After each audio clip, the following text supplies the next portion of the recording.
Now that Boom is set up, let's go to the mix window and make sure the volume is turned up on our aux track and our MIDI track. Now, just like on an audio track, if we're going to record anything, we need to record arm the track. So hit the record arm button on the MIDI track. Okay, now let's hit some keys on our keyboard. What's that? Is that sound? But I thought you said MIDI has no sound. Well, I did, but let's take a closer look. When we're hitting the keys on our keyboard, that MIDI note message is being sent to the MIDI track in Pro Tools, which in turn is passing it along to Boom, which is triggering the drums. It's a 3-step process. Okay, let's record some of this MIDI data so you can see exactly what's happening here. Go back to the edit window. With the MIDI track armed, let's record some notes. Hit record and then play and start having some fun.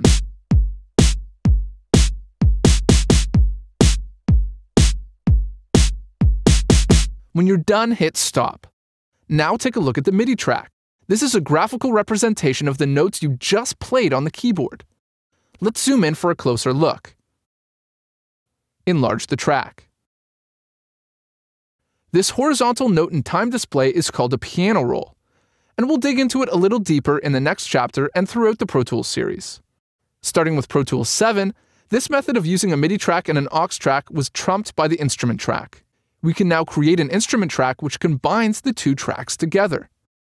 You still need to use the MIDI and aux track combo if you want to send multiple MIDI tracks to one instrument, which we'll look at later in the series. Let's close this session and start fresh.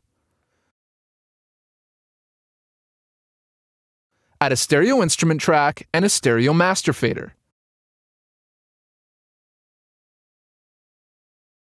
Add the DB33 as an insert on the instrument track.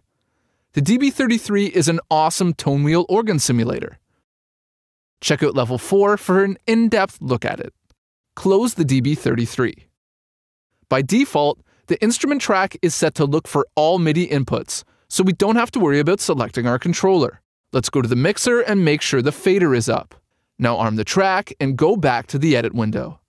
Start pressing some keys and voila! We're ready to record some MIDI, and we've eliminated the clutter of an extra track in the process. That's the basics of MIDI recording.